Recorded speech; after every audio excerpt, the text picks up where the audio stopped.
Drishyam style का वो नाला सोपारा हत्याकांड, जिसमें एक पत्नी ने अपने प्रेमी के साथ मिलकर अपने पति को ठिकाने लगा दिया और हत्या करने के बाद जब उनका मन नहीं भरा तो उसी कमरे में गड्ढा खोदकर उसको दफन कर दिया।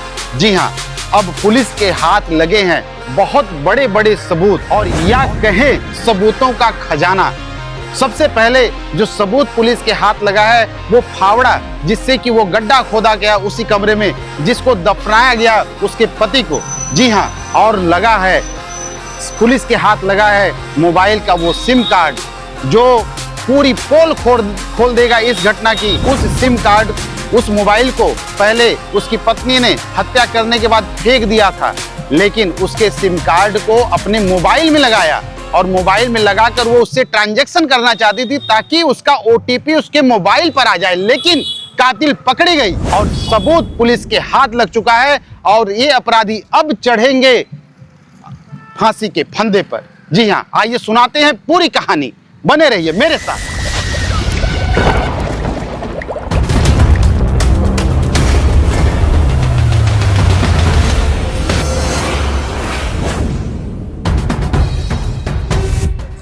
नमस्कार दोस्तों, मैं हूं के बनारस वाले। एक नई क्राइम स्टोरी के साथ मैं हाजिर हुआ हूं फिर आप सभी के सामने। जी हाँ, जो क्राइम स्टोरी है ये नाला सोपारा की है। नाला सोपारा में पिछले महीने 10 जुलाई को एक शादीशुदा महिला अपने देवर को फ़ोन करती है और कहती है कि भैया, हमारे जो कमरे में जो पाइप जाती है नाली वाली गंदे पानी की, वो टूट गई है।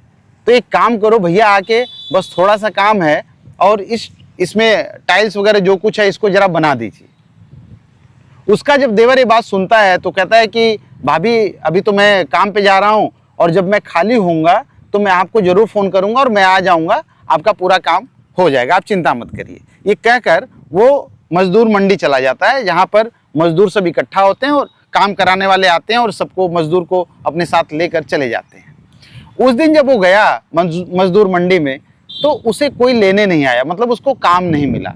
वो 2-3 घंटे तक इंतज़ार किया और इंतज़ार करने के बाद वो अपनी भाभी को फ़ोन करता है और कहता है, भाभी आज तो मुझे कोई काम नहीं मिला है, ऐसा करते हैं मैं आपके घर पे आ जाता हूँ और आपका जो छोटा काम है उसको मैं कर देता हूँ। वो घर पे पहुँच जाता है नाला सोपारा।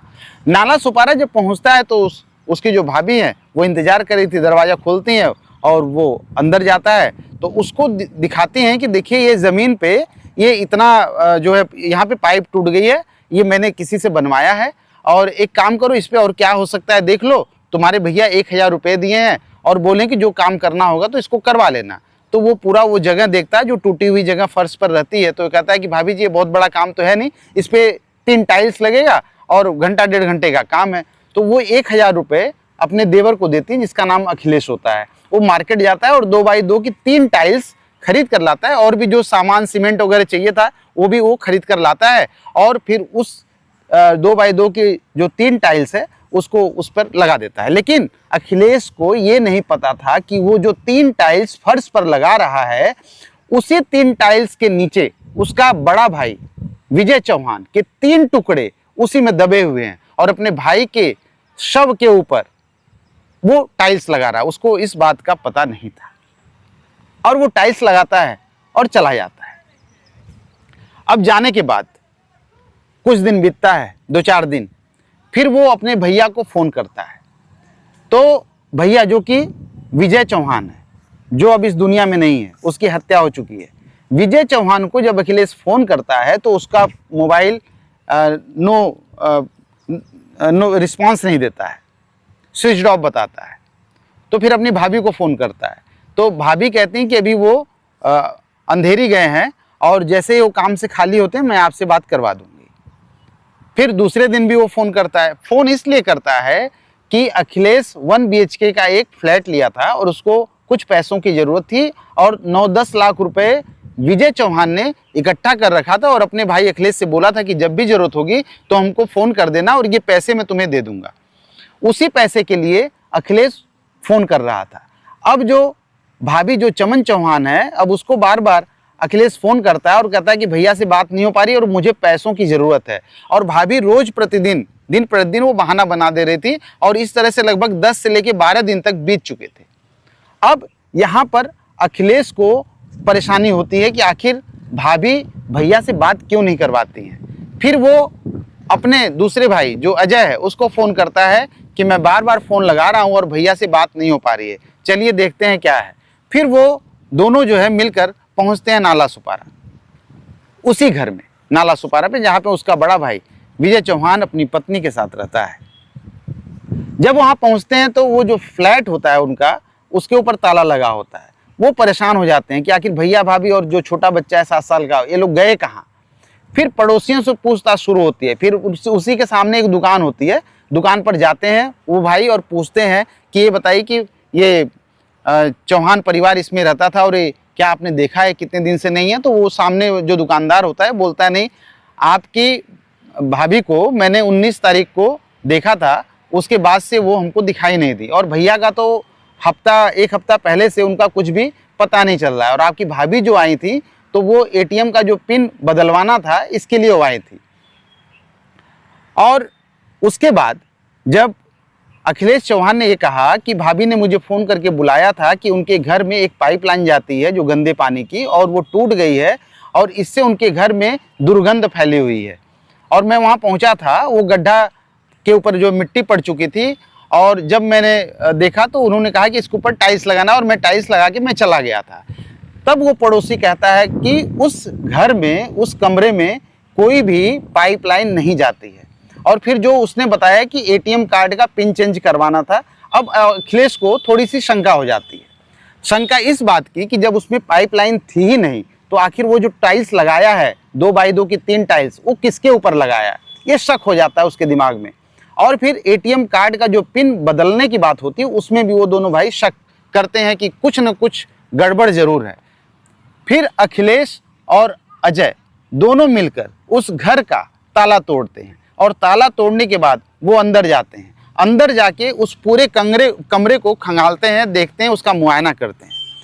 और फिर जो अखिलेश ने जो 2x2 की जो टाइल्स लगाई थी, अपने भाई से कहता है कि इस टाइल्स को हटाइए, जब यहाँ पे पाइपलाइन नहीं थी तो आखिर भाभी ने ऐसा क्यों ये 3 टाइल्स लगाने के लिए मुझसे कह दिया था, और कह रही थी कि भाभी ने भैया ने 1000 रुपये दिए। फिर क्या करते हैं, उस तीनों टाइल्स को अखिलेश हथौड़े से तोड़ता है, फावड़ा लेता है और उसकी खुदाई खुदाई होती है, और खुदाई लगभग 3 से लेकर 4 फुट तक की गहराई में होती है। और जब 3-4 फुट की खुदाई हो जाती है तो वो जो नज़ारा उसके अंदर वो जो देखते हैं, दोनों भाई के पैरों तले ज़मीन खिसक जाती है। वो देखते हैं कि उनका जो बड़ा भाई है उसके टुकड़े उस ज़मीन के अंदर, उस गड्ढे के अंदर पड़े हुए हैं, और वो पूरी तरह से छत विछत हो गए हैं, सड़ चुके हैं, और दुर्गंध बहुत ज़्यादा आ रही थी। अब क्या था, अब पुलिस को फ़ोन करना था और भाभी का पता लगाना था। ये पुलिस के पास जाते हैं और पूरी जो कहानी होती है वो बताते हैं। पुलिस आती है और शव को अपने कब्जे में लेकर जाती है, पोस्टमार्टम के लिए उसको भेज दिया जाता है। अब तलाश शुरू होती है भाभी की, यानी कि चमन देवी की, और चमन देवी वहाँ से फरार है।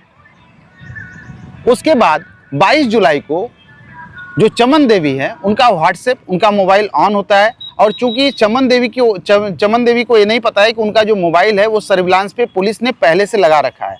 और जैसे ही चमन देवी उर्फ गुड़िया ने अपने मोबाइल को ऑन किया, वो पुलिस ने उस नंबर को ट्रेस किया और लोकेशन को जान लिया, और फिर चमन देवी को गिरफ्तार कर लिया जाता है। अब चमन देवी पुलिस की गिरफ्त में हो जाती है। अब पुलिस जांच पड़ताल को और आगे बढ़ाती है। चमन देवी से, मतलब चमन चौहान से जब ये पूछा जाता है कि क्या हुआ था, तब वो पूरी जो कहानी है वो पुलिस के सामने रखती है। वो कहती हैं कि वो जफराबाद की रहने वाली है, और उसकी जो शादी हुई है वो जौनपुर में हुई है। उसके पति का नाम विजय चौहान है, और लगभग शादी को 8 वर्ष हो चुके हैं। उनका एक बेटा है जो कि 7 साल का है। पहले वो वहीं जौनपुर में रहती थी, लेकिन इधर कुछ सालों से वो विजय के साथ में मुंबई चली आई, और आने के बाद जो पड़ोस में एक मोनू शर्मा नाम का एक लड़का रहता है, जो बीएससी फर्स्ट ईयर का लड़का है, आईटी में पढ़ता है और अच्छा लड़का है पढ़ाई में, उनके साथ उनका प्रेम संबंध बन जाता है, जो कि चमन चौहान से 8 साल छोटा है। क्योंकि पति घर पे रहता नहीं है, अक्सर वो देर रात में ही आता है, और मोनू शर्मा का जो संबंध होता है वो चमन चौहान से बन जाता है, और रिश्ता काफ़ी आगे बढ़ जाता है। और ये जो हत्या हुई थी, ये किसी गुस्से में नहीं हुई थी, ये सुनियोजित साजिश थी। गड्ढा खोदा जा चुका था और उसने पुलिस को बताया कि पहले उसे कुछ नशीला पदार्थ सुंघाया गया विजय चौहान को, और जब वो बेहोश हो गया तो उसके सिर पर प्रहार करके उसका गला दबा के उसकी हत्या कर दी गई। और फिर जो मोनू शर्मा है उसने गड्ढा खोदा उस फावड़े से, जो कि फावड़ा पुलिस को मिल चुका है, गड्ढा खोदकर उसके 3 टुकड़े करके, और उस गड्ढे में जो 4 फुट गहराई का जो गड्ढा था उसमें उसको दफन कर दिया जाता है और मिट्टी डाल दी जाती है। फिर चमन चौहान अपने देवर को फ़ोन करती है जो कि टाइल्स लगाने का काम करता है, और उसको फ़ोन करके बुलाती है और उसके ऊपर 2 बाई 2 की 3 टाइल्स लगवा देती है। अब ये पूरा मामला खुल चुका है, क्योंकि जो गिरफ्तारी हुई है, जिसने इस घटना को जो अंजाम दिया, जो अपराधी है, वो पुलिस से अपने जुर्म को कबूल कर लिया है। अब वो सलाखों के पीछे है। इसमें मोनू शर्मा का भी हाथ है, वो भी पुलिस की गिरफ्त में है। तो अपराध कहीं छिपता नहीं है। अपराधी कितना भी बड़ा हो, कानून के हाथ बहुत लंबे होते हैं, और एक न एक दिन पुलिस की गिरफ्त में कोई भी अपराधी आ जाता है।